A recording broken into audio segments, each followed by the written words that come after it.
O livro é Alice no País das Maravilhas, de Lewis Carroll, e a gente vai fazer uma análise pensando como que Carroll ele questiona a lógica vigente, né? Ele traz questões filosóficas, psicanalíticas, de arte, de matemática. E Lacan ele faz uma homenagem a Lewis Carroll em 1966, porque de fato tem muitas semelhanças, não é, com a psicanálise, com a interpretação dos sonhos. Ele vai dizer que tem ali um discurso do inconsciente na medida em que circula entre os significantes, não é? Tem alguma coisa de fugidio, tem um tropeço. E isso, de fato, né, nos remete à interpretação dos sonhos de Freud, ao surrealismo. Então, uma história muito interessante que vale a pena a gente comentar aqui.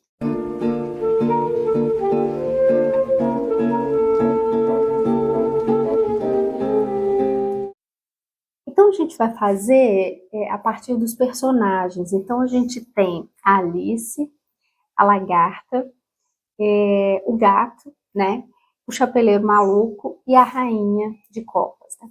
Cada um tem uma representação nessa história e cada um a gente pode lançar algumas coisas diferentes.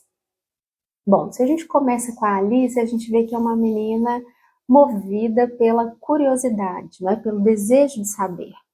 Isso é muito interessante porque o Lewis Carroll faz a continuação da história da Alice, que é Alice através do espelho, e esse título, né, ele é muito lacaniano, a gente poderia dizer, uma vez que a Alice depois ela faz um atravessamento pelo espelho, né? Então, desde a história 1, que é o País das Maravilhas, até a 2, que é Alice através do espelho, né, tem uma tentativa de descoberta de si, né, pela via do saber, pela via da curiosidade. Então, isso é muito interessante, né? E a gente vai falar de 2 livros, a gente vai falar também do Pequeno Príncipe, e o que a gente poderia lançar de semelhança é que são livros infantis, mas que traz algo do infantil que é adulto também, né? Então, é esse infantil que perdura na idade adulta, que tem a ver com uma certa descoberta de si, uma certa transformação, com a pergunta quem eu sou, como eu me relaciono com o outro, né? São perguntas que aparecem na infância, mas que perduram no infantil do adulto, né? Então, por isso que são histórias que não podem ser consideradas infantis, exatamente porque trata do infantil no adulto também, né? Então, a Alice é essa menina que sai tentando desbravar alguma coisa em si mesma, né? A gente até poderia dizer que o País das Maravilhas poderia ser o país da autodescoberta, né? Um divã, vamos dizer assim, um consultório de um analista, né? Uma viagem transformadora, por exemplo. O que está em jogo nesse mergulho que a Alice faz, né? Ela se depara em primeira mão com o coelho.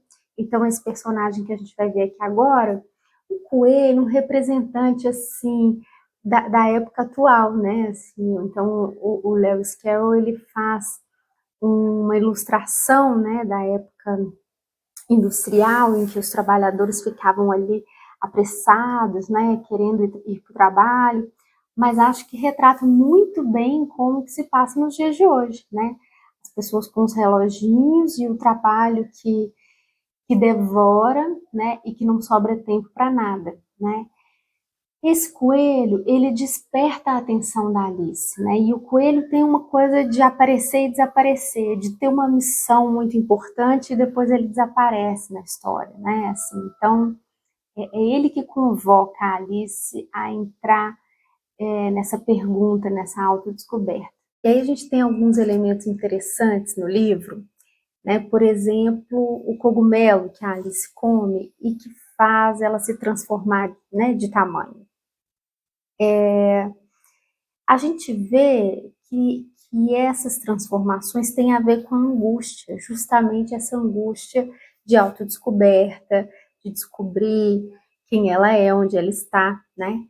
E essa angústia, ela vem acompanhada, né? E aí é interessante a gente pensar como que essa mudança de tamanho, né? Ora ela fica muito grande, ora ela fica muito pequena, e aí ela diminui de tamanho, perde a chave, né? Assim, a chave fica lá em cima da mesa, quer dizer, a chave para descobrir tudo, né? Para abrir essa porta. Essa mudança de tamanho a gente pode interpretar como essa angústia em que o sujeito ora se sente muito impotente, muito pequeno, e ora se sente muito grandioso, né?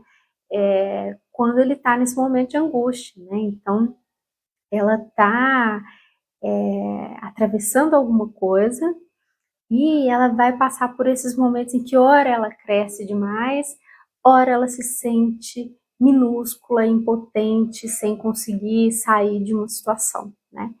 E a gente tem inúmeros elementos assim durante o livro em que vão mostrar, né, uma chave, é uma porta, é um tamanho que fica diferente, que tem a ver com essa análise desse percurso que ela faz nesse país da autoinvestigação. É então que aparece a lagarta, que é dos meus personagens preferidos. A lagarta tem uma coisa assim meio de analista, não é? Ela é calma e ela coloca uma pergunta muito precisa para Alice. Quem és tu? É uma pergunta socrática, né? Assim, que vai fazer a Alice se questionar. Todo o livro ele se passa nessa pergunta suspensa, né? Quem é ela? Né? É isso que está em jogo ali nesse percurso todo que a Alice faz e que é um sonho, né? Ela está se perguntando quem é ela, né? E ela está sendo convidada a deixar cair essas identificações, né? A resposta dela é: até hoje de manhã eu sabia quem eu era, mas agora eu já não sei mais. Tem acontecido tantas transformações, né? E é muito interessante como que ela é convidada o tempo todo e ela topa isso, a abrir mão dessa identificação consistente sobre quem ela é e se aventurar nessa pesquisa, né? A gente poderia dizer que é um sujeito dividido, que está ali entre dois significantes, que está ali sem saber responder sobre o ser e que tem um desejo de saber e que sai às buscas dessa resposta, vamos dizer assim, dessa chave, dessa passagem, dessa porta. E isso é muito interessante, como que essa é a pergunta do infantil que perdura, né? Quem eu sou? Né? Quem eu sou para o outro? O Lacan vai dizer da pergunta que voi, o que queres de mim? Tá? Que é a pergunta por excelência da fantasia, da construção da fantasia. Então, é tudo isso que está em jogo, né? É interessante porque a lagarta ela lida de forma muito natural com essas transformações, né? Pois ela vai se transformar numa borboleta e ela dá um conselho para Alice que é muito interessante. Ela diz: você vai precisar ter calma, né? Então ela fala: com o tempo você vai se acostumar com essas transformações. A gente poderia dizer que esse conselho da lagarta é muito importante, né, para as pessoas de hoje que estão tão enrijecidas, né, sem nenhuma flexibilidade para as transformações e mudanças que a vida traz. Como se a vida fosse obrigada a seguir um molde, um modelo estabelecido por um ideal, às vezes, né, tão na contramão do que de fato é o desejo do sujeito. Para isso que serve uma análise, por exemplo. Talvez uma análise vá na mesma via que a lagarta foi para Alice. Já o gato, ele vai questionar o tempo todo as regras, as leis, se ela precisa mesmo seguir um determinado caminho, não é assim? O gato, ele faz essa função de convocar a Alice para a aventura, para a liberdade, né? E é claro, né, a gente sabe que sem isso não seria possível esse mergulho num autoconhecimento, né? É preciso abrir mão de algumas seguranças, de algumas leis, de algumas regras, para ter uma certa liberdade de entrar aí nesse singular e nesse desconhecido, né? E tem um diálogo da Alice com o gato que é muito interessante, e ele diz assim: você vai encontrar um ou outro, todos são loucos. E ela diz: eu não quero estar com pessoas loucas. E ele vai dizer assim: todo mundo aqui é louco, né? É como se tivesse também que atravessar alguma coisa da loucura, né? Uma loucura própria, de uma loucura que é preciso consentir com o que foge à razão, que é nonsense, sem sentido, para poder trilhar esse caminho. O chapeleiro maluco também entra nessa função de questionar as regras, questionar os papéis sociais, questionar as datas, né? E, sobretudo, questionar a relação com o tempo, né? Existe ali um certo aprisionamento do chapeleiro, né? Em que ele está o tempo todo às 6 da tarde tomando chá, né? Então, se existem os 3 tempos que o Lacan indica, né? Então tem o instante de ver, o tempo de elaborar e o momento de concluir, né? É como se o chapeleiro tivesse o tempo todo no instante de ver, no momento do chá, no momento do prazer, não tem tempo de lavar as vasilhas, não tem tempo de passar adiante, né? É um eterno retorno do mesmo, em que fica ali um certo aprisionamento do tempo. Também uma lição interessante, né, de algumas pessoas que querem sempre retornar ao mesmo estado, né? Alice, ao contrário, ela decide sair dessa cena e avançar, né? Tem alguma coisa ali que é preciso se transformar justamente, né? Finalmente, a Rainha de Copas, e que é um governo ditatorial, né? A rainha faz uma espécie de desumanização de tudo, então ali, se os bichos eram humanizados, vamos dizer assim, se tudo tinha né, uma humanização, a rainha transforma tudo em objeto, né? Assim, então, o cisne que se transforma num taco de golfe, enfim, as rosas precisam ser vermelhas, tudo precisa ser instrumento do capricho da rainha e do reinado, né?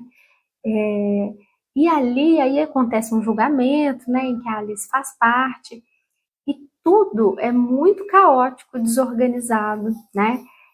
Esse país das maravilhas, ele é governado por algo sem governo, praticamente, né? Porque ele está fora do registro simbólico de qualquer comunicação possível, né? E a gente percebe que o único recurso que a rainha tem é a violência, né? Então tudo é cortar a cabeça, né? Assim, não existe nenhum tipo de intermédio, de solução mais simbólica, né? Então tem uma fala da Alice que é muito interessante, em que ela diz assim: são só cartas, né? Não passa de um maço de cartas. Ela denuncia ali como aquela lei, aquele governo tirânico não passa de um semblante, não tem nada de efetivo, né? Isso é muito importante porque, né, quando Lacan diz que a vida, na verdade, é apenas um sonho, né?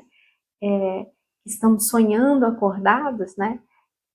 Existe esse paralelo com o Lewis Carroll, quando ele diz é apenas um sonho.